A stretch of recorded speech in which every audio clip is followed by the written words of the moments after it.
जय हिंद दोस्तों, वंदे मातरम।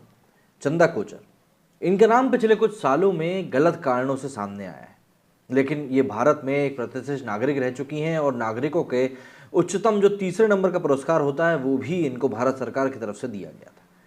लेकिन उसके बाद कुछ टर्न ऑफ इवेंट्स ऐसे हुए कि उसके बाद में चंदा कोचर, जो कि कभी आसमान में उड़ा करती थी, वो जीते ज़मीन पर आ गई। कभी महिला सशक्तिकरण का चेहरा बनने वाली चंदा कोचर आज गिरफ्तार कर ली गई हैं, जो कि अपने आप में एक बहुत बड़ी बात है। जान लेते हैं क्या कुछ हुआ है मामला और किस तरीके से ये एक उड़ान भरता हुआ करियर ज़मीन पर आकर गिर गया।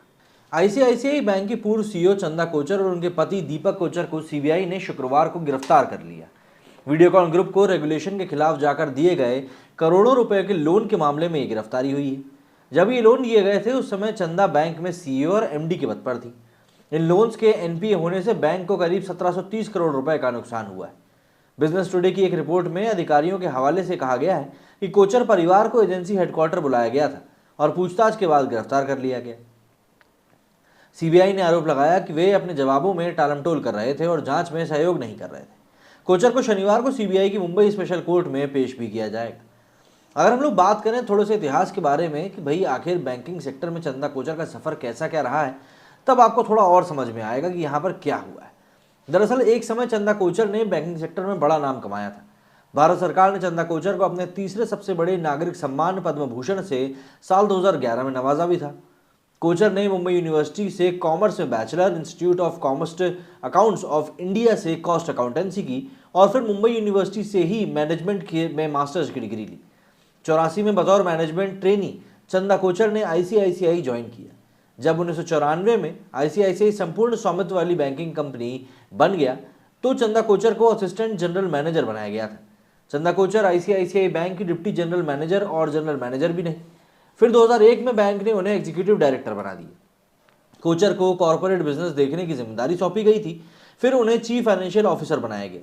2009 में चंदा कोचर को सीईओ और एमडी बनाया गया था। साल 2018 में कोचर ने बैंक से इस्तीफा दे दिया था। अब अगर हम पूरे मामले को जरा समझने की कोशिश करें कि क्या कुछ हुआ है तो आपको और जरा समझ में आएगा। दरअसल ये मामला जितना सीधा है उतना सीधा है नहीं। दीपक और चंदा कोचर पर आरोप है कि उन्होंने आईसीआईसीआई बैंक की ओर से वीडियोकॉन को दिए गए लोन के जरिए फ्रॉड किया। ये लोन बाद में नॉन परफॉर्मिंग एसेट में बदल गए। इस मामले में दीपक और चंदा कोचर के खिलाफ सीबीआई, ईडी, एसएफआई और आयकर विभाग जांच कर रहे हैं। इसमें साल 2012 में वीडियोकॉन को दिया 3250 करोड़ रुपए का लोन भी शामिल। जी हाँ, 3250 करोड़। आरोपों के अनुसार वीडियोकॉन ग्रुप के पूर्व चेयरमैन वेणुगोपाल धूत ने कोचर की कंपनी नुपावर रिन्यूएबल्स में वीडियोकॉन को लोन मिलने के बाद करोड़ों रुपयों का निवेश किया था। लोन को एक कमेटी से मंजूरी दी गई थी जिसमें चंदा कोचर भी एक मेंबर थी। अक्टूबर 2018 में इस मामले को लेकर चंदा को इस्तीफा देना पड़ा था। इस मामले की जांच 2016 में शुरू हुई थी। तब दोनों फर्म वीडियोकॉन ग्रुप और आईसीआईसीआई बैंक में एक निवेशक अरविंद गुप्ता ने लोन अनियमितताओं के बारे में चिंता जताई थी। गुप्ता ने आरबीआई को यहां तक कि प्रधानमंत्री को भी इस बारे में लिखा था, लेकिन उनकी शिकायत पर उस समय कोई ध्यान नहीं दिया गया। मार्च 2018 में एक अन्य विसल ब्लोअर ने इसकी शिकायत करी। टॉप मैनेजमेंट के खिलाफ की गई शिकायत के बाद कई एजेंसियों का ध्यान इस ओर गया। हालांकि उसी महीने बैंक ने बयान जारी कर कहा कि उन्हें चंदा कोचर पर पूरा भरोसा है। वीडियोकॉन ग्रुप के लोन पास करने में चंदा की कथित भूमिका की जांच के बाद यह बयान दिया गया था। एजेंसियां अपनी जांच करती रहीं और बैंक पर बढ़ रहे प्रेशर के बाद उसने भी जांच शुरू करी। इसके बाद सीबीआई ने 24 जनवरी 2019 को एफआईआर दर्ज करी। सीबीआई ने लोन फ्रॉड मामले में चंदा कोचर, दीपक कोचर और वीडियोकॉन ग्रुप के वेणुगोपाल धूत के साथ साथ NuPower Renewables, Supreme Energy, Videocon International Electronics Limited और वीडियोकॉन इंडस्ट्रीज लिमिटेड को आईपीसी की क्रिमिनल कॉन्स्पिरेसी, चीटिंग और करप्शन से जुड़ी धाराओं के तहत रजिस्टर्ड एफआईआर में आरोपी बनाया था। जनवरी 2020 में प्रवर्तन निदेशालय ने कोचर परिवार की 78 करोड़ रुपए से ज्यादा की संपत्ति कुर्क करी थी। इसके बाद एजेंसी ने कई दौर की पूछताछ के बाद दीपक कोचर को धन शोषण निवारण अधिनियम की धाराओं के तहत गिरफ्तार भी किया था। यहां पर से ही ये मामला काफी ज्यादा आउट ऑफ प्रोपोर्शन हो गया था।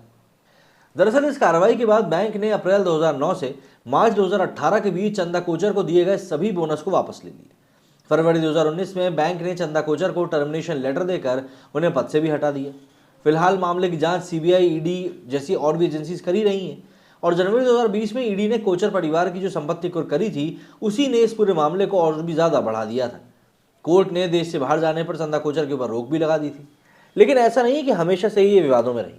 एक समय ऐसा भी था जब चंदा कोचर को भारत में महिला सशक्तिकरण का प्रतीक माना जाता था। उन्हें आईसीआईसीआई बैंक को ऊंचाइयों तक पहुंचाने वाली महिला के रूप में याद किया जाता है। विश्व की प्रतिष्ठित पत्रिका फोर्ब्स ने उन्हें दुनिया की 100 सबसे शक्तिशाली महिलाओं की सूची में शामिल किया था। चंदा कोचर भारत में किसी बैंक की सीईओ बनने वाली पहली महिला थी। बैंकिंग सेक्टर में उनकी योगदान को देखते हुए भारत सरकार ने चंदा कोचर को देश के तीसरे और दूसरे सबसे बड़े नागरिक सम्मान पद्मश्री और पद्म भूषण से भी सम्मानित किया था। जब मामले का खुलासा हुआ तब चंदा कोचर का एक दिन का वेतन करीब 2.25 लाख रुपए था। धोखाधड़ी, रिश्वत, मनी लॉन्ड्रिंग और एनपीए से जुड़े इस मामले ने चंदा कोचर के स्वर्णिम करियर को बर्बाद कर दिया। चंदा कोचर ने साल 1984 में इंडस्ट्रियल क्रेडिट एवं इन्वेस्टमेंट कॉर्पोरेशन ऑफ इंडिया को मैनेजमेंट ट्रेनी के रूप में ज्वाइन किया था। उस समय ये बैंक नहीं था। साल 1994 में आईसीआईसीआई बैंक बना और चंदा कोचर कोर टीम का हिस्सा बनी और वो मैनेजमेंट ट्रेनी से सीधे सहायक जनरल मैनेजर बन गई। चंदा कोचर मैनेजमेंट ट्रेनी से डिप्टी जनरल मैनेजर बनी और फिर उसके बाद धीरे धीरे वो ऊपर की तरफ बढ़ती चली गई।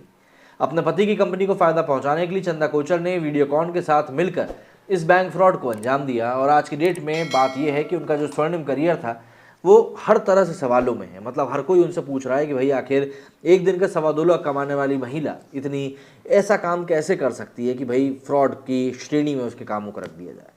आप लोगों को इस बारे में क्या कहना है कमेंट करके जरूर बताइएगा। मेरे स्टूडियो फिलहाल इतना ही। जय हिंद, जय भारत।